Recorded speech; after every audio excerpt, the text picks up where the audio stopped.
ഓം നമോ ഭഗവതേ വാസുദേവായ. ശ്രീമദ് നാരായണീയം 13-ാം ദശകം 8 ശ്ലോകങ്ങൾ നമ്മൾ പഠിച്ചു. 9ഉം 10ഉം നമുക്കിന്ന് പഠിക്കാം. ക്ലാസ് നിങ്ങൾ ശ്രദ്ധിച്ച് കേട്ടിട്ടുണ്ടാവും എല്ലാവരും. ക്ലാസ് ഇഷ്ടമാവുകയാണെങ്കിൽ ലൈക്ക് ചെയ്ത് ഷെയർ ചെയ്ത് സബ്സ്ക്രൈബ് ചെയ്ത് ബെൽ ബട്ടൺ പ്രസ് ചെയ്തിട്ട് ഓൾ എന്നുള്ള ഓപ്ഷൻ കൊടുക്കണം. ഹരേ കൃഷ്ണ. നമുക്കിന്ന് 9ഉം 10ഉം ശ്ലോകങ്ങൾ എടുക്കാം. ത്വജിച്ഛന്തോ രോമസ്വപി കുശഗണചക്ഷുഷി ഘൃതം ചതുർഹോദാരോഘ്രോ സൃഗവിവദനെ ചോദര ഇടാ ഗ്രഹാജിഹ്വായാം തേ പരപുരുഷകർണേ ചമസാ വിഭോ സോമോ വീര്യം വരദഗളദേശേപ്യുപസദഃ. ഹരേ കൃഷ്ണ. പദച്ഛേദം നോക്കാം നമുക്ക് ആദ്യം. ത്വജി ഛന്ദഃ രോമസു പ്ലസ് അബി രോമസ്വബി കുശഗണചക്ഷുഷി ഘൃതം ചതുർഹോദാരഃ അംഘ്രൗ. അപ്പം ചതുർഹോദാരോഘ്രൗ സൃഗ് അബി വദനെ സൃഗ് അബി വദനെ. അപ്പം സൃഗബി വദനെ ച ഉദര ഇട ചോദര ഇട പറയുമ്പോൾ ച ഉദര ഇട ഗൃഹാജിഹ്വായാം തേ പരപുരുഷകർണേ ചമസ. അവിടെ ഒന്നും പിരിക്കാനില്ല. വിഭോ സോമോ വീര്യം വരദ ഗളദേശേ അഭി ഉപസദഃ. അപ്പം ഗളദേശേപ്യുപസദഃ അഭി എന്ന് അവിടെ വരുന്നുണ്ടെങ്കിൽ അടയാളം കാണുമ്പോൾ നമ്മൾക്കറിയാം, പക്ഷെ ആന്ന് എടുത്ത് പറയണ്ട. ഗളദേശേപ്യുപസദഃ. നമുക്ക് അർത്ഥം നോക്കുമ്പോൾ അന്വയപ്രകാരം ഹേ പരപുരുഷ, ലിയോ പരപുരുഷ, തേ അവിടുത്തെ, ത്വജി പറഞ്ഞാൽ ഭഗവാന്റെ ആ വരാഹരൂപത്തിൻ്റെ ത്വക്ക് അല്ലെങ്കിൽ തൊലി, ഛന്ദസ ഛന്ദസ്സുകൾ സ്ഥിതി ചെയ്യുന്നു. ആ വരാഹരൂപത്തിൻ്റെ തൊലിയിൽ ഛന്ദസ്സുകൾ സ്ഥിതി ചെയ്യുന്നു. വിഭോ ഹേ വിഭുവായി ഉള്ളവനെ, തേ രോമസു അഭി ആ വരാഹരൂപത്തിൻ്റെ രോമങ്ങളിലാകട്ടെ കുശഗണങ്ങൾ സ്ഥിതി ചെയ്യുന്നു. ചക്ഷുഷി വരാഹത്തിൻ്റെ കണ്ണിൽ ഘൃതം നെയ്യ് സ്ഥിതി ചെയ്യുന്നു. അതായത് യാഗത്തിന് എന്തെല്ലാം ആവശ്യമുണ്ടോ അതും വരാഹരൂപമായിട്ടുള്ള ആ ബന്ധമാണ് ഇവിടെ പറയുന്നത്. യജ്ഞരൂപിയാണ് എന്ന് പറഞ്ഞിട്ടുണ്ട് കഴിഞ്ഞ ശ്ലോകത്തിൽ. യജ്ഞമൂർത്തിയാണ് ആ വരാഹമൂർത്തി. അപ്പം ആ യാഗത്തിന് വേണ്ടത് എന്തെല്ലാമാണോ അത് ഭഗവാനെ താരതമ്യപ്പെടുത്തിയിട്ട് പറയുന്നു. കുശഗണങ്ങളാണ് രോമങ്ങൾ.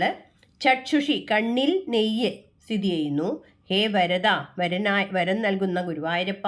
അംഘ്രോ അവിടുത്തെ കാലിൽ ആ വരാഹത്തിൻ്റെ കാലിൽ ചതുർഹോദാര 4 ഹോതാക്കൾ 4 കാലിൽ 4 ഹോതാക്കൾ സ്ഥിതി ചെയ്യുന്നു. വദനെ മുഖത്ത് വരാഹത്തിൻ്റെ മുഖത്ത് സൃഗ് സ്ഥിതി ചെയ്യുന്നു. ഉദരേ ഭഗവാന്റെ ഉദരത്തിൽ വരാഹത്തിൻ്റെ ഉദരത്തിൽ ഇടാച്ച ഇട സ്ഥിതി ചെയ്യുന്നു. അതായത് ഒരു പാത്രമാണത്. നമുക്ക് ഒന്നും കൂടി പറയുമ്പോൾ മനസ്സിലാവും. ജിഹ്വയിൽ നാവിൽ ഗ്രഹ സോമരസം വയ്ക്കുന്ന പാത്രമാകുന്നു.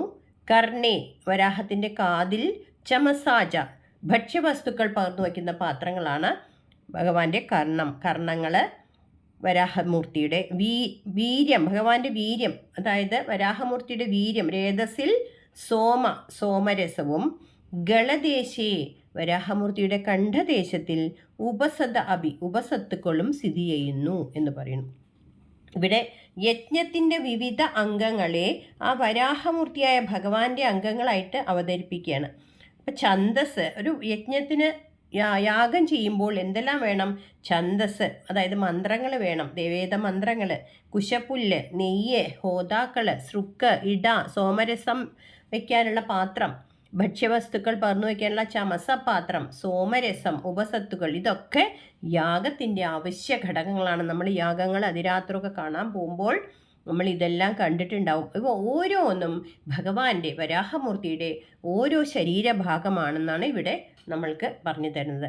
അപ്പോൾ യാഗത്തിനും എന്ത് വേണം? വേദോച്ചാരണം വേണം. അപ്പോൾ വേദങ്ങൾ സ്ഥിതി ചെയ്യുന്നത് ഛന്ദസ്സുകളിലാണ്. അപ്പം ഋഷിയും ഛന്ദസ്സും അത് സ്മരിച്ച ശേഷമാണ് മന്ത്രം ഉച്ചരിക്കുന്നത്. അപ്പം ഇവിടെ യാഗത്തിന് ഉപയോഗിക്കുന്ന മന്ത്രങ്ങളുടെ ഛന്ദസ്സാണ് ഭഗവാന്റെ ത്വക്കാണത് എന്ന് പറയുന്നു. ആ വരാഹമൂർത്തിയുടെ ത്വക്കാണ് അത്രേ ഛന്ദസ്സുകൾ. ശരീരത്തിന്, നമ്മുടെ ശരീരത്തിന് രൂപവും വർണ്ണവും ഒക്കെ നൽകുന്നത് നമ്മുടെ ത്വക്കാണ്. ഓരോരുത്തരുടെയും ശരീരത്തിന് തൊലിയാണ് ആ രൂപവും വർണ്ണവും ഒക്കെ നൽകുന്നത്. അപ്പം യജ്ഞത്തിൻ്റെ സ്വഭാവം, യജ്ഞ മന്ത്രങ്ങളുടെ ഘടനയും രൂപപ്പെടുത്തുന്നത് ഈ ഛന്ദസ്സുകളാണ്. അതുകൊണ്ടാണ് വരാഹമൂർത്തിയുടെ ത്വക്കാണ് ഇവിടെ ഈ ഛന്ദസ്സുകളായി സ്ഥിതി ചെയ്യുന്നത് എന്ന് പറയുന്നത്.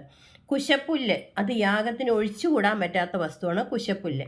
ഭഗവാന്റെ ആ വരാഹമൂർത്തിയുടെ രോമങ്ങളാണ് ഇവിടെ കുശപ്പുല്ലുകളായിട്ട് പറഞ്ഞിരിക്കുന്നത്. പിന്നെ വേണ്ടത് ഹോമത്തിന് അത്യാവശ്യം നെയ്യ്. ആ നെയ്യില്ലാതെ ഹോമം നടക്കാൻ പറ്റില്ല. അപ്പം ഭഗവാന്റെ കണ്ണുകളെ നെയ്യായി കൽപ്പിച്ചിരിക്കുന്നു.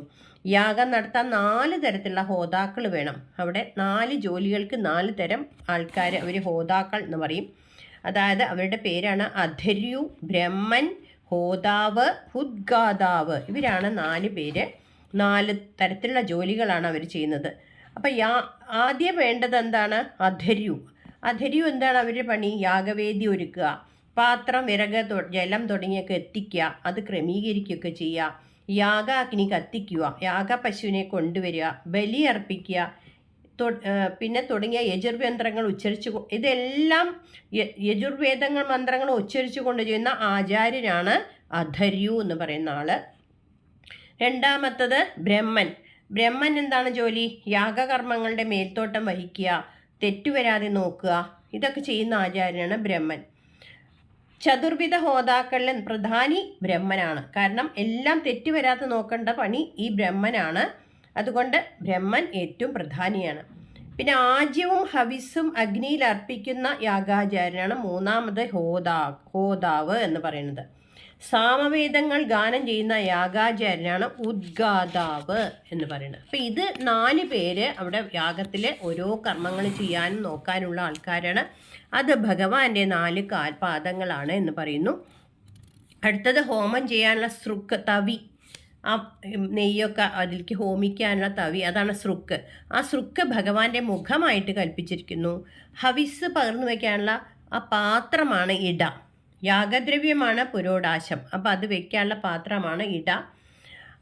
അതിനെ ഭഗവാന്റെ ഉദരം, ആ വരാഹമൂർത്തിയുടെ ഉദരമാണ് ഹവിസ് പകർന്നു വയ്ക്കാനുള്ള പാത്രമായിട്ട് കൽപ്പിച്ചിരിക്കുന്നത്.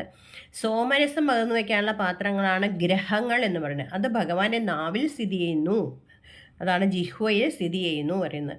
ഭക്ഷ്യവസ്തുക്കൾ പകർന്നു വയ്ക്കാനുള്ള പാത്രമാണ് ചമസങ്ങൾ ഭഗവാന്റെ കർണത്തിൽ, അതായത് ആ ഭക്ഷ്യവസ്തുക്കൾ വയ്ക്കുന്നത് ഭഗവാന്റെ കർണത്തിൽ, വരാഹമൂർത്തിയുടെ കർണത്തിൽ സ്ഥിതി ചെയ്യുന്നു.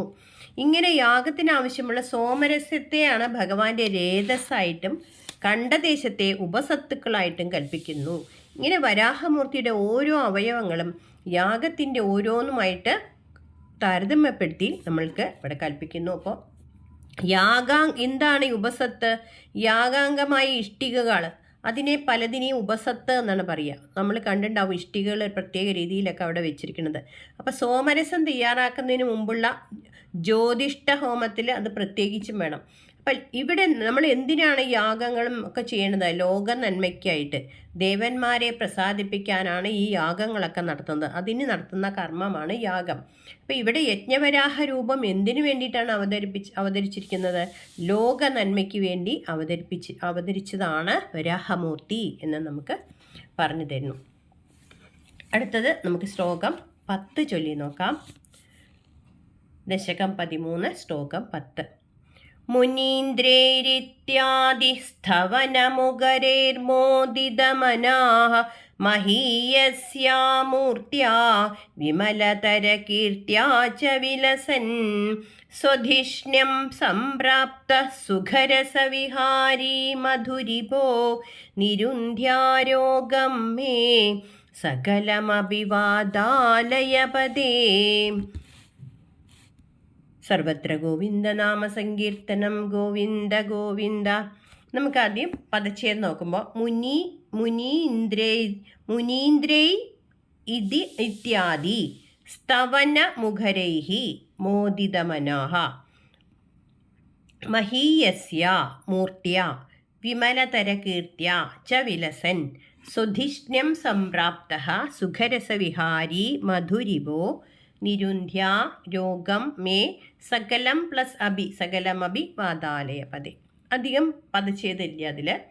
അർത്ഥം നോക്കുമ്പോൾ ഇത്യാദി സ്തവനമുഖരേഹി മുനീന്ദ്രൈഹി ഇത്യാദി സ്തവനമുഖരേഹി, ഇപ്രകാരമുള്ള സ്തോത്രങ്ങൾ കൊണ്ട് മുഖരന്മാരായ, അതായത് ഇവിടെ ഈ ഭഗവാനെ യജ്ഞവരാഹത്തിനെയും ഈ യാഗത്തിന് വേണ്ടതിനും ഒക്കെ ഇന്നതാണെന്ന് പറഞ്ഞ് സ്തുതിക്കുന്നത് ഋഷിമാരാണ്.